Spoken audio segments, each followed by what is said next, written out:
can tell where somebody is in their walk with God by if you ask them what is the image that they equate with Jesus. If they say, he's a child in the arms of his mother Mary. Okay, that tells you where the revelation of Jesus stopped. There's been no more progress since the virgin birth. What they believe is correct, but there's been no more progress since then.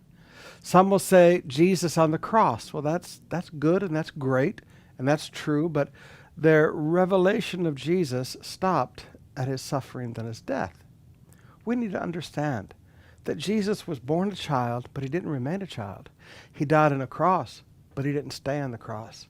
Jesus rose again. Now, you and I must learn to walk in the revelation of who Jesus is today, King of kings and Lord of lords. Listen to how John puts it in Revelation chapter 1, beginning with verse 12. When I turned to see who was speaking to me, I saw 7 golden lampstands. Those are the local churches. And in the middle of the lampstands was someone like the Son of Man. He was wearing a long robe with a gold sash across his chest. His head and his hair were white like wool, as white as snow, and his eyes were like flames of fire.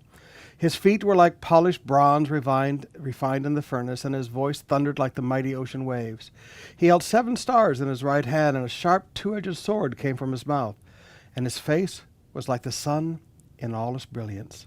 When I saw him, I fell at his feet as if I were dead. And he laid his right hand on me and said, don't be afraid. I'm the first and the last.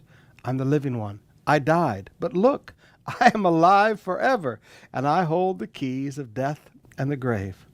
Now, brothers and sisters, if there was ever anybody who should have had a stuck revelation of Jesus, it should have been John. He lived with Jesus.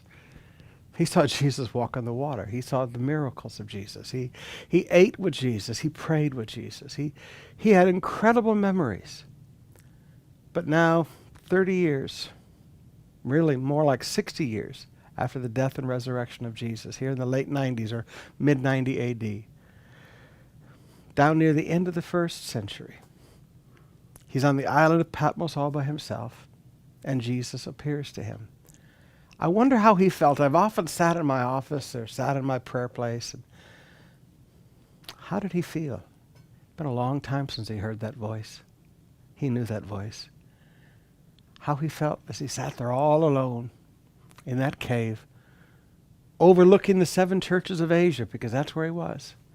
Persecuted for his faith. They couldn't kill him. The Roman government couldn't kill him, so they banished him to Patmos by himself.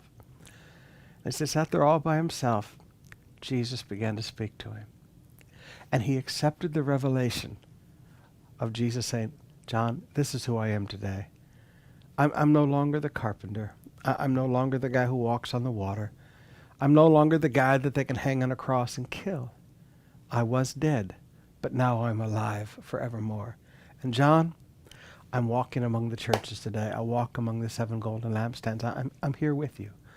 John accepted the revelation of who Jesus is today. My question to you as a Christian, have you parked in the virgin birth? Have you parked on the cross? Have you even parked at the resurrection? Can you realize that Jesus is far greater than our minds can comprehend today? And let that new revelation of who he is today flow into your heart.